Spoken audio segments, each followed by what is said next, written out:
CORE is an EU-funded security project with unique participation from the United States to help deliver its aim of establishing global trade lanes. Too often, freight data is delivered to customs late and is incomplete and inaccurate. The three most important things that customs need to know for risk analysis are 1. The names of the true buyer and seller, 2. An accurate description of the goods, and 3. The country of origin.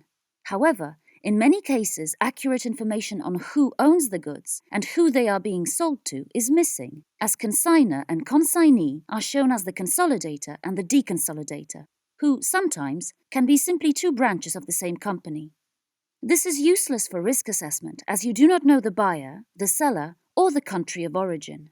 The same is true for what actually is in the box. Too many descriptions are incomplete or false. This is not surprising. Carriers do not know what boxes contain.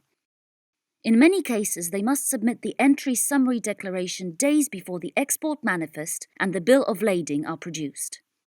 Is it any wonder, therefore, that FAK and said to contain are commonplace in declarations? However, the information certainly exists. Somebody invoiced somebody else for the goods. If we are to solve this, we need secure mechanisms to collect and distribute information which are inexpensive and, even more importantly, provide collateral benefits, so that industry is eager to implement them for their own sake.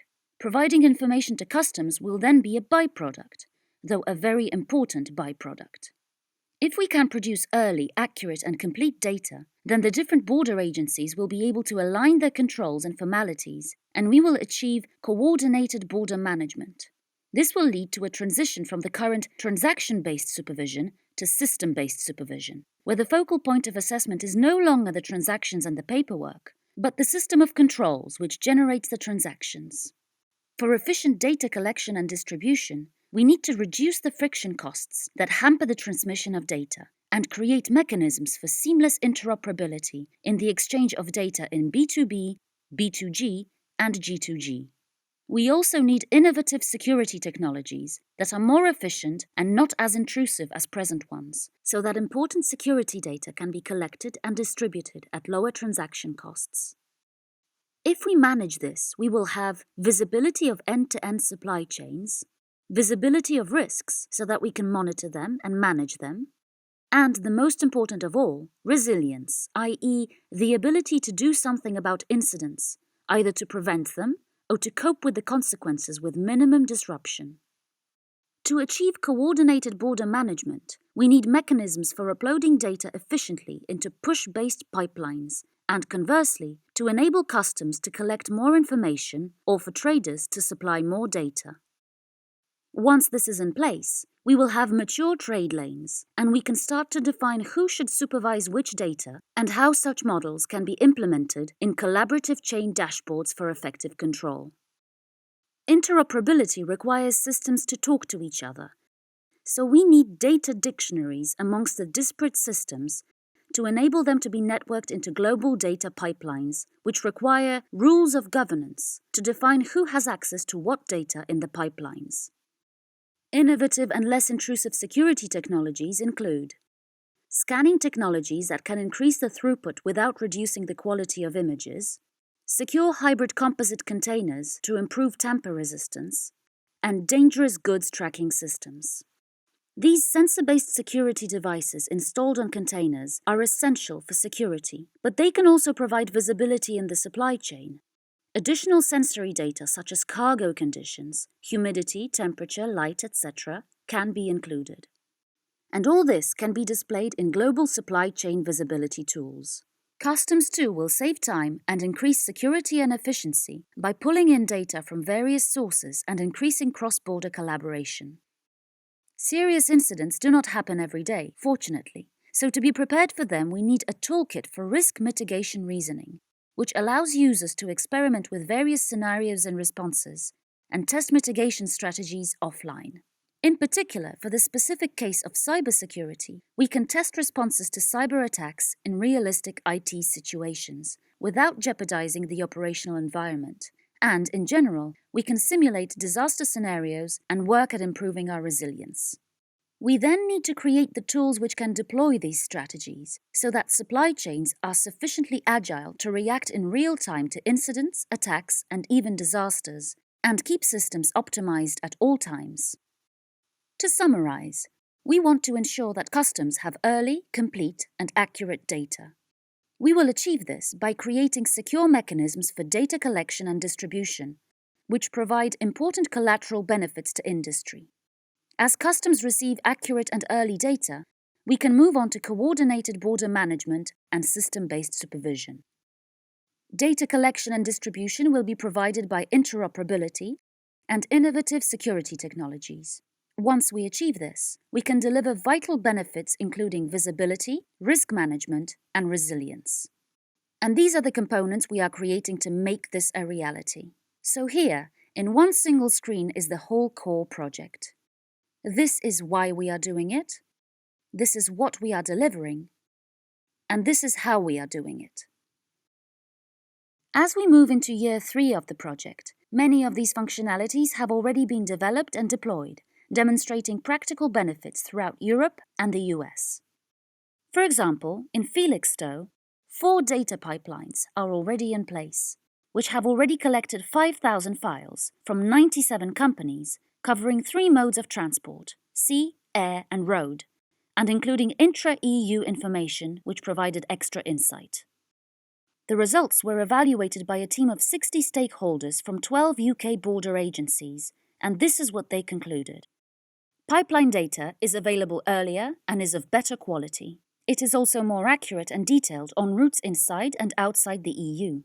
The improved data quality allows for better risk analysis, better risk management, and therefore improved efficiency in the deployment of resources, allowing resources to be focused on deterring illegal trade and not on delaying legitimate trade. It can even lead to the creation of green lanes and a move towards system-based supervision. For example, let us look at the Suffolk Coastal Port Health Authority. They are responsible for the enforcement of legislation relating to the import of foodstuffs. To facilitate the identification of products being imported, they have access to the Destinate Port Community system and can place holds against unique consignment numbers. Where descriptions are poor, they must apply the precautionary principle and hold pending further information. Certain import legislation can be very specific. For example, grapes from Peru raise pesticide concerns. The current system requires all grapes to be detained pending details of the country of origin. This creates additional work for the authority and the agent importer and potentially leads to delays. There has been a 40% rise in detentions, and the authority now deals with an average of 5,500 holds per month that are ultimately released without further action. If better quality data was available, these detentions would not be required, reducing supply chain costs. These savings could amount to over €1 million per year. Looking at industry, Kirkby Tyres is the biggest wholesaler of agricultural tyres in the United Kingdom and Ireland. Through the pipeline, they now have visibility over the whole supply chain, from supplier booking through to distribution centre arrival, which means that they now have certainty and exact due dates. They can therefore collate lead times with anticipated customer demand to balance stocks and order books much more effectively, which has led to a 30% saving in international supply chain costs. This is also what we are trying to achieve in Rotterdam with Canon OCE, which at present only becomes aware of import containers 3 to 5 days before arrival. After unloading, the container can be at the warehouse between 24 and 48 hours, depending on customs, who cannot plan inspections any earlier due to lack of information. Thus, neither customs nor Canon OCE can plan their personnel or their production efficiently. With the pipeline and container security devices, it is expected that a trusted trade lane can be implemented, which will reduce delays, improve resource planning, and reduce stocks whilst satisfying the needs of production. At Schiphol, Flora Holland is importing flowers by air. These products need to be cleared by both customs and the phytosanitary authorities. Currently, the phytosanitary certificate only arrives with the consignment, which means that every single consignment must wait for clearance, even though only 5% end up being inspected. If we can send the information earlier via the pipeline, the decision on whether to inspect the goods can be taken by the authorities while the plane is in the air. This could result in 95% of the consignments being able to proceed as soon as the plane lands. These are just a few examples, but in general, for customs, CORE will deliver data earlier, which will provide better quality and more detailed information. This in turn will lead to better risk analysis and better risk management, which of course will lead to better target selection and therefore a better use of resources, which will be concentrated in deterring illegal trade and therefore improving the throughput of legitimate trade. This will be achieved through enhanced cooperation with trade at the same time as promoting interagency cooperation. And every single one of these points is in accordance with the EU Strategy and Action Plan on Customs Risk Management. For trade, one of the great benefits is overall visibility of the whole supply chain, which will lead to improved accuracy of ETAs, reduced delays both in customs inspections and en route, and the consequent reduction in transaction costs and capital tied up in stock. The other great benefit is resilience, which again will reduce time for recovery as well as the costs caused by incidents, and therefore will increase profits.